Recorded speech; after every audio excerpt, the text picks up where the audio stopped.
दो लोग हैं, दोनों की सेम सैलरी है, लेकिन एक 20th आते आते जिसकी सैलरी खत्म हो जाती है और दूसरा जो पैसों को इन्वेस्ट भी करता है साथ में बचा भी लेता है। तो क्या है इसका मेजर डिफरेंस? वो है बजटिंग। तो चलिए आइए आज जानते हैं कि बजटिंग कैसे करनी चाहिए। सर बिल्कुल, मैं बजटिंग करना भी आपको सिखाऊंगा, लेकिन सबसे पहले ये जानना जरूरी है हमारे लिए कि बजटिंग होती क्या है। जी। तो बजटिंग एक ऐसा फॉर्मूला है जहां पे आप खर्चों का कैलकुलेशन कर रहे हो। हाँ जी। खर्चों का कैलकुलेशन कैसे कि आप कहाँ पे कितना पैसा खर्च कर रहे हो, ठीक है। उसके लिए आपको बजट बना के चलना है कि आप कौन कौन सी चीज़ों पे कितना पैसा खर्च करोगे, क्योंकि ज़्यादातर लोगों की इनकम जो होती है वो फिक्स होती है कि लगभग वो उतना ही पैसा कमाते हैं। सैलरी तो फिक्स आनी है जी। और बिजनेस में भी लगभग एक मोटा मोटा अंदाजा रहता है कि इतना ही पैसा हम कमाएंगे। कभी कभी कुछ महीने ऐसे होते हैं जिसमें अच्छा कमाते हैं या कम कमाते हैं, लेकिन ओवरऑल एक एवरेज निकल के आ जाता है, ठीक है। तो इनकम, उसके बाद में आती है बजटिंग। बजटिंग कैसे करेंगे कि जितने भी खर्चे हैं आपके वो आपने नोट डाउन किए और जो भी नेसेसरी एक्सपेंसेस है उनको टिक किया, और उसके बाद में उनमें से जो अननेसेसरी एक्सपेंसेस हमने किए थे उनको हमने हटा दिया। जी। तो हमें एक बजट पता चल जाएगा कि महीने में हमारे कितने नेसेसरी एक्सपेंसेस हैं जो कि हमें रेगुलर बेसिस पे करने हैं। लाइकवाइज अगर कोई व्यक्ति बाहर आके रहता है तो हो सकता है उसको रेंटल एक्सपेंस हो सकता है उसके कुछ फूड के एक्सपेंसेस हो, उसके कुछ ट्रैवलिंग के एक्सपेंसेस हो। तो इस तरीके से उन्होंने एक बजट बना लिया कि महीने में हम ट्रैवलिंग पे कितना खर्च करेंगे, हम खाने पीने पे कितना खर्च करेंगे, हम रहने पे कितना खर्च करेंगे, या फिर हमारे मेडिकल एक्सपेंसेस कितने होने चाहिए, ठीक है। तो ये सारे एक्सपेंसेस को आपने नोट डाउन किया और उसके हिसाब से आपने एक बजट फिक्स कर लिया कि 50,000 रुपये महीना हमें ये खर्चा करना है और इससे ज्यादा हमें ब्रीच आउट नहीं होना है जब तक कोई अनसर्टेन नेसेसिटी नहीं आ जाती है तब तक। Okay sir, this is called budgeting. देखिए लाइफ साइकिल क्या होता है, आदमी इनकम करता है और उस इनकम से कुछ पैसा खर्च करता है और जो पैसा बचता है उसे सेव करता है और उसको इन्वेस्ट कर देता है। जी।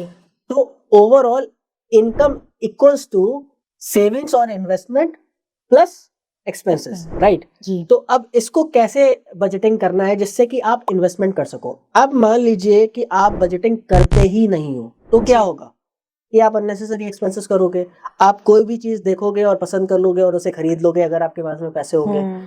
तो जब आपने बजट ही नहीं बनाया है तो आपका एक्सपेंस हमेशा ज्यादा होगा और उसकी वजह से आपकी इन्वेस्टमेंट हो ही नहीं पाएगी, ना के बराबर होगी या नहीं हो पाएगी। पैसा पहले ही खत्म हो जाएगा। पैसे पहले ही खत्म हो जाएंगे। तो इसका सबसे बड़ा सिद्धांत ये कहता है कि आप जो भी पैसा कमाते हो उसमें से कुछ पैसा इन्वेस्टमेंट के लिए पहले निकाल दो और उसके बाद जो इनकम बची है उसे एक्सपेंस के लिए कंसीडर कर लो, ठीक है। और अगर आपने उसमें बजटिंग ऐड कर दी तो जो बचा हुआ पैसा है उसमें से भी आप कुछ पैसा इन्वेस्टिंग के लिए और बचा निकाल सकते, ठीक है। ओके सर, मैं ये तो समझ गई कि बजटिंग करनी कैसे है, लेकिन मुझे अपनी सैलरी में से कितना सेव करना है कि मैं उसको इन्वेस्ट कर सकूं, थोड़ा मैथमेटिकली आप बता दे तो। ओके, तो सबसे पहला मैं आपको बताऊंगा कि एक रूल होता है इन्वेस्टमेंट जर्नी में, 50-30-20 का रूल। जी। मतलब उसमें ये कहते हैं कि 50 अपनी नीड्स के लिए आप खर्च करो, 30 अपनी वांट्स के लिए आप खर्च करो और 20% आप इन्वेस्टमेंट करो। तो जो भी आपका इनकम है, लाइकवाइज की 50,000 रुपए का इनकम है तो 10,000 रुपए को आपको इन्वेस्ट करना है, बाकी 40,000 में आपको अपनी बजटिंग करनी है, अपना खर्चा चलाना है, ठीक है। तो जो अमाउंट आपकी 10,000 है वो इन्वेस्टमेंट में जाएगी और बाकी 40,000 से आप एक्सपेंसेस करते रहोगे, ठीक है। अब बजटिंग कैसे करना है, बजटिंग में भी वो 40,000 का भी सेग्रीगेशन आपको करना चाहिए कि 40,000 रुपए में आप कहाँ कहाँ कितने कितने पैसे खर्च कर रहे हो। मेरे जानने वाले लोगों में ऐसे लोग तक है कि वो फूड की भी सेग्रीगेशन करके बजटिंग करते हैं। लाइकवाइज की अगर उन्हें एक फिक्स बजट है कि 5,000 रुपए से ज्यादा के फ्रूट्स घर में नहीं लाने तो वो 5,000 से ज्यादा के महीने में लाते ही नहीं है। अच्छा जी। तो इस तरीके से आप बजटिंग करिए सो दैट कि आप अपनी जो भी इनकम हो रही है उसमें से आप बचा सको।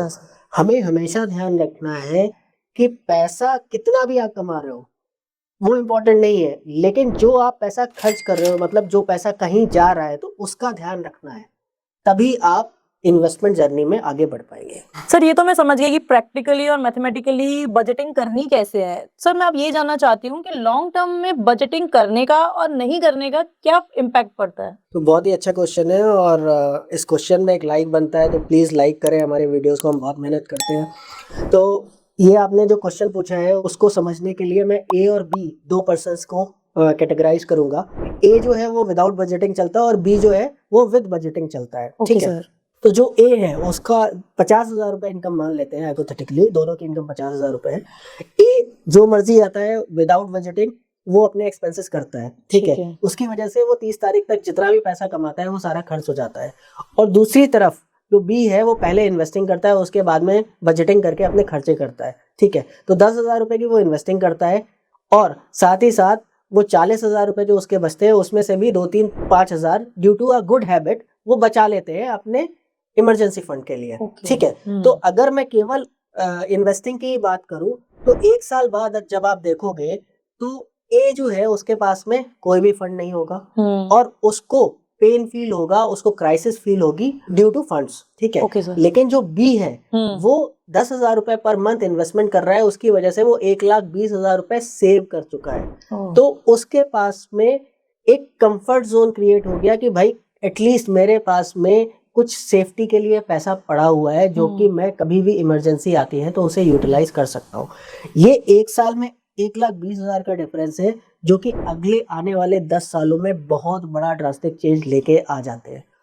और साथ ही में अगर आप बजटिंग आज से कर रहे हो तो आपकी रिस्क टेकिंग कैपेसिटी भी साल दर साल बढ़ती चली जाती है, बिकॉज आपकी इन्वेस्टमेंट भी आपके साथ में ग्रो हो रही है। तो बजटिंग के बिना इन्वेस्टिंग ही संभव नहीं है और इन्वेस्टिंग के बिना रिस्क टेकिंग कैपेसिटी आप इंक्रीज नहीं कर सकते, इसलिए it is a very important point. तो यहाँ तक आपको क्लियर है? हाँ जी अब आगे की बात करते हैं। अब जो ये इसने 10,000 रुपए पर मंथ इन्वेस्ट किया है वो ग्रो होगा। अगर मान लीजिए इन्होंने इन्वेस्टमेंट म्यूचुअल फंड एसआईपीज वगैरह में किया है तो एक हाइपोथेटिकली फिगर मानते हैं कि 12% से रिटर्न जनरेट हो रहा है, ठीक है। तो वो 10,000 20 साल में 1 करोड़ बन जाएगा 10,000 करके, है ना। उसे पीस ऑफ माइंड मिलेगा, ठीक है। और उधर जो मिस्टर ए थे जिन्होंने कोई भी इन्वेस्टमेंट नहीं करी, ठीक है, उनके पास में अगर कोई भी किसी दिन इमरजेंसी आ गई तो क्या होगा कि वो उन्हें डेट लेना पड़ जाएगा और डेट लेके फिर वो नेगेटिव में काम करेंगे, तो उसको क्या होगा, स्ट्रेस हो जाएगा, ठीक है।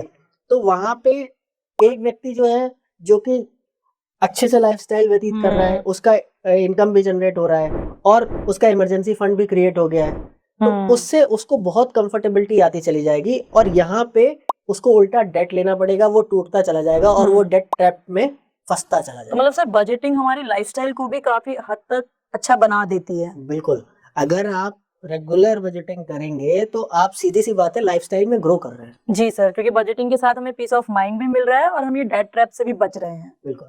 और बजटिंग में एक स्टेप सबसे जरूरी है, वो है हमारे चैनल को सब्सक्राइब करना, ताकि फाइनेंस मैनेजमेंट की जानकारी आपको मिलती रहे।